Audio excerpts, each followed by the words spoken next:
नमस्कार दोस्तों, कैसे हैं आप सभी लोग? स्वागत है आपका क्रैक जी के एग्ज़ाम चैनल पर।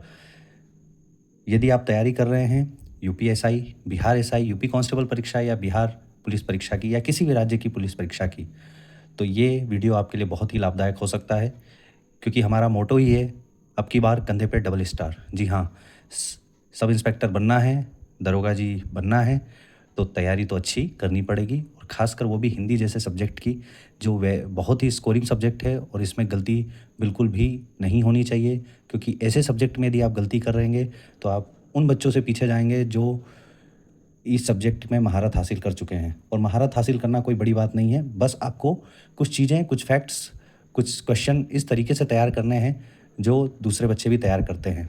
तो यदि आप नहीं तैयारी कर रहे हैं तो दूसरे बच्चे तो तैयारी करके और आगे बढ़ते जा रहे हैं। तो आइए स्टार्ट करते हैं आज के वीडियो को। आज का वीडियो है वर्णमाला पे आधारित। पूरी वर्णमाला में हम स्वर और व्यंजन को देखेंगे, कितने स्वर होते हैं, किस प्रकार से होते हैं। जिस तरीके से इस नोट्स के माध्यम से मैंने यूपीएसआई 2021 में एक अच्छा और एक बढ़िया स्कोर किया था, 300 प्लस स्कोर, जिसमें हिंदी के मेरे 40 में से 40 प्रश्न सही थे। बस वही नोट्स लेके मैं आप लोगों के समक्ष हूँ। तो आइए हम देखते हैं पहले इस वर्णमाला से, हिंदी वर्णमाला से पुराने परीक्षाओं में कितने प्रश्न आए हुए हैं। जैसा आप लोग देखिए, अभी तक टोटल 74 प्रश्न आए हैं 2001 से लेकर 2021 तक। और किस तरीके से आते हैं, स्पर्श व्यंजन वर्णों की संख्या कितनी है, र की मात्रा का उपयोग किस तरीके से हुआ है, ये सब देखिए 2021 में। संवृत्त स्वर क्या होता है, तो अर्ध मूर्धन्य अल्प प्राण अघोष व्यंजन वर्ण का उदाहरण है। दंतस्य अल्प प्राण अघोष, ये सभी जो प्रश्न हैं ये सब 2021 में आए हैं और आपको शिफ्ट वाइज भी दिख रहे हैं। तो उच्चारण संबंधी प्रश्न हैं, ध्वनि संबंधित प्रश्न हैं। तो ये सभी प्रश्न यदि आपके तैयार होंगे तो ही आप एक अच्छा स्कोर कर पाएंगे। तो देखिए आज का वीडियो जो इस सभी चीज़ों से रिलेटेड है और आपको एक अच्छा स्कोर लाने में सक्षम बनाएगा यदि आपने तैयारी की है तो आइए वीडियो को स्टार्ट करते हैं। पहले तो समझते हैं वर्ण क्या होती है। भाषा की सबसे छोटी इकाई ध्वनि है और इसी ध्वनि को हम लोग वर्ण कहते हैं। और वर्णमाला किसे कहते हैं, तो वर्णों के व्यवस्थित समूह को हम लोग वर्णमाला कहते हैं। तो पहले तो यही क्लियर हो, वर्ण क्या है, वर्ण ध्वनि है, और वर्णमाला वर्णों के व्यवस्थित समूह को हम वर्णमाला कहते हैं। हिंदी वर्णमाला में जो मानक है उसको देखते हैं। उच्चारण के आधार पर वर्णों की संख्या मानी गई है 46 और लेखन के आधार पर 52 माना गया है, जिसमें लेखन के आधार पर स्वर को 13 माना गया है और व्यंजन को 39 माना गया है। तो स्वर कितने हैं, 13, और व्यंजन कितने हैं, 39।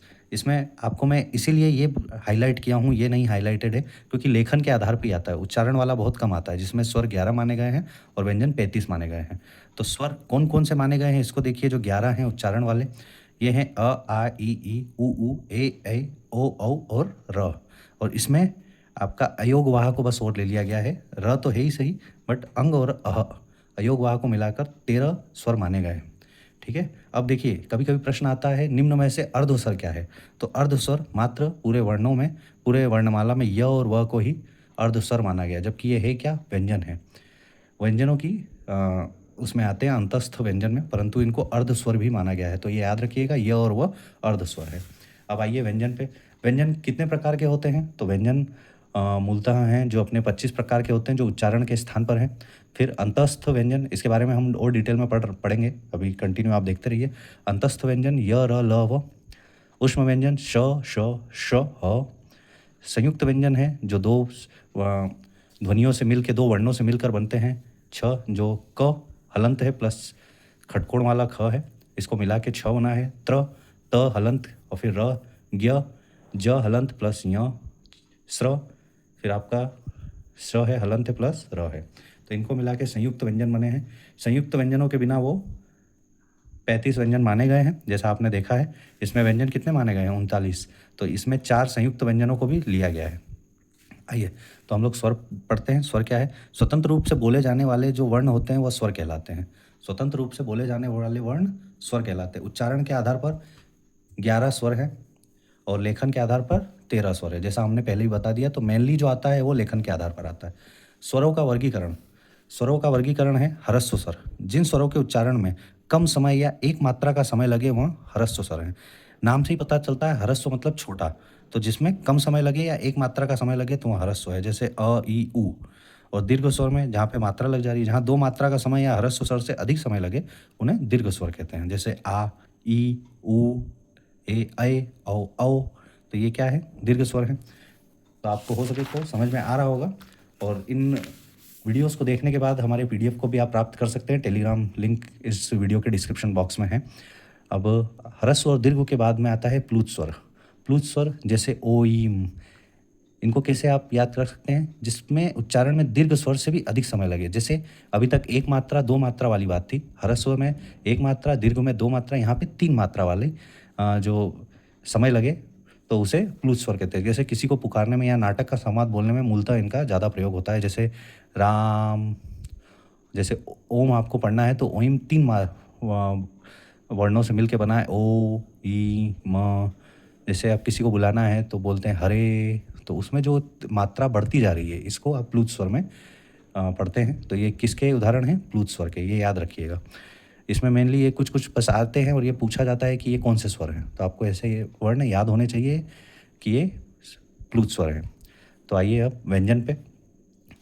तो व्यंजन किसे कहते हैं? स्वर की सहायता से बोले जाने वाले वर्ण व्यंजन कहलाते हैं। सामान्य व्यंजन 33 होते हैं और द्विगुण, इनको उक्षिप्त व्यंजन भी कहा गया है, जिसको ड और ढ, ड़ और ढ, इन दोनों को मिला के 35 व्यंजन आपके बन जाते हैं। यदि हम इसमें 4 और जोड़ देंगे संयुक्त व्यंजन तो वो मिला के 39 हो जाएंगे। तो ये ध्यान रखिएगा कि यहाँ पर जो सामान्य व्यंजन है वो 35 हैं, मगर यदि प्रश्न में आता है कि कुल व्यंजन कितने हैं तो आपके 39 हैं। व्यंजनों का वर्गीकरण। स्पर्श व्यंजन। स्पर्श व्यंजन किसे कहते हैं? जिन व्यंजनों का उच्चारण करते समय हवा फेफड़े से निकलते हुए मुंह के किसी स्थान, विशेष स्थान जैसे कंठ, तालु, मूर्धा, दंत, ओष्ठ को स्पर्श करते हुए निकलती है, वो स्पर्श व्यंजन कहलाते हैं। नाम से ही पता चल रहा है स्पर्श मतलब वो छूते हुए निकले। तो अब इनके जो उच्चारण हैं उनको निकालते वक्त आपके यदि कहीं स्पर्श हो रहा है, रगड़ वाली भावना आ रही है, तो वो शब्द आपके उस स्पर्श व्यंजन में आते हैं। उनका उच्चारण स्थान हम लोग देखते हैं कि उच्चारण स्थान यदि कंठ है, कंठ से कौन कौन से आते हैं? तो क, ख, ग, घ, ण। आप पढ़ते हुए समझ रहे होंगे कि यह उच्चारण कहाँ से आ रहा हो। जब भी आप पढ़ेंगे तो आपको अपने आप वो टच हो जाएगा। जैसे अब तालु में देखिए, जो वर्ण हैं ये कंठव्य वर्ण में आते हैं, तालव्य वर्ण में आते हैं। मेनली आप ये याद रखिए उच्चारण स्थान कंठ से, क, ख, ग, घ, ण। तालु से, तालु किसे कहते हैं पहले ये समझिए। मुंह के भीतर की ऊपरी छत, जो ऊपर वाला जीभ के ऊपर जो आपको आएगा, उसका भी पिछला भाग।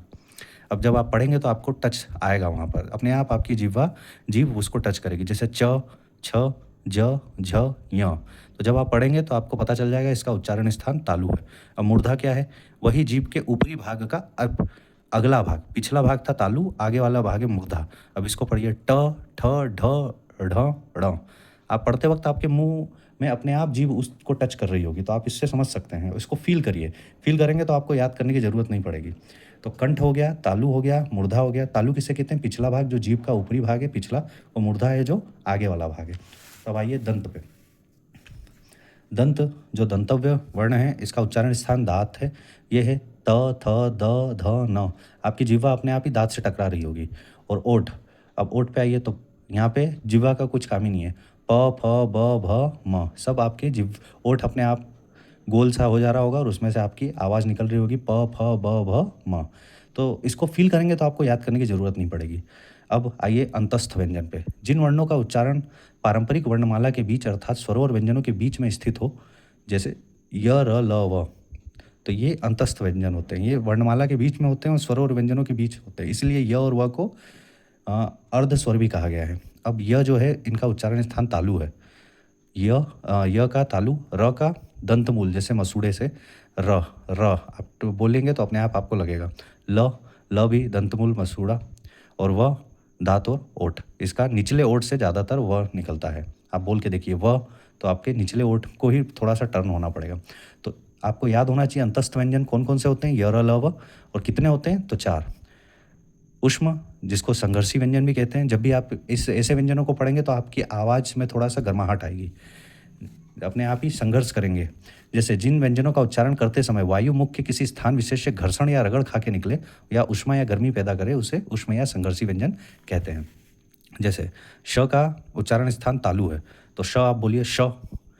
फिर ये श, मूर्धन्य मूर्धा से टकरा रहा है, मूर्धा श। ये जो स है ये तालु है, पीछे वाला आपका जो जीवान का पिछला श, स। अब ये जो है ये दंतमूल से टकराएगा, दांत से टकराएगा श। और ह, स्वर यंत्र कंठ के अंदर से स्थित है, जो वहाँ से अपने आप ह आपको जीभ के आपकी किसी से टकराने की ज़रूरत ही नहीं पड़ेगी, डायरेक्ट अंदर से घर्षण करके वो आएगा। तो इस तरीके से जब भी आप वर्णमाला पढ़ें तो मतलब अपने आप को फ़ील करेंगे तो आपको याद करने की ज़रूरत नहीं पड़ेगी। अब सबसे लास्ट उच्छिप्त व्यंजन, जिसे द्विगुण व्यंजन भी कहते हैं। इनके उच्चारण में जीभ पहले ऊपर की ओर उठकर मूर्धा को स्पर्श करे और फिर झटके के साथ नीचे को आए, वह उच्छिप्त व्यंजन कहते हैं। और ये कितने प्रकार के होते हैं? मात्र 2 प्रकार के होते हैं, जैसे ड़ और ढ।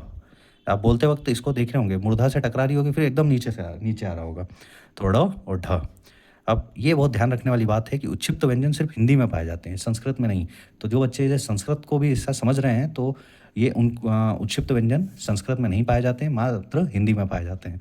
तो सबसे मेन आज की वीडियो में जो हमने पढ़ा है, उसको मैं कंक्लूड कर देता हूँ कि स्वर और व्यंजन हम लोगों ने पढ़ा है। स्वर कितने प्रकार के होते हैं? मूलतः 13 प्रकार के होते हैं, जैसा आप लोगों ने देखा है।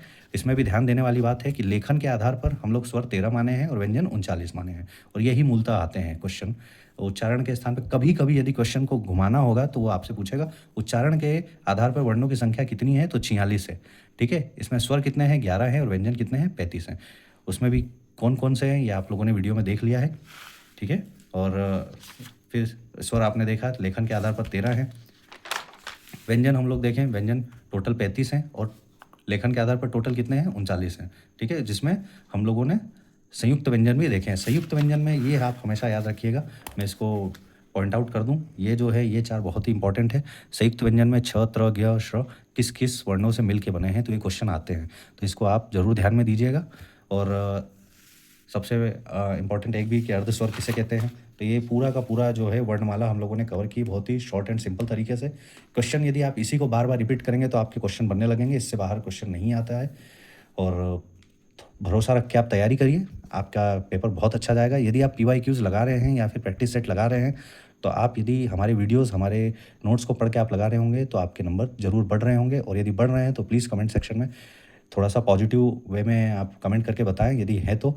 और तब तक के लिए जुड़े रहें। नमस्कार, जय हिंद। और हाँ, पूरा वीडियो देखने के लिए हिंदी का आप हमारे प्लेलिस्ट को फॉलो कर सकते हैं और टेलीग्राम पे PDF प्राप्त कर सकते हैं। जय हिंद, नमस्कार।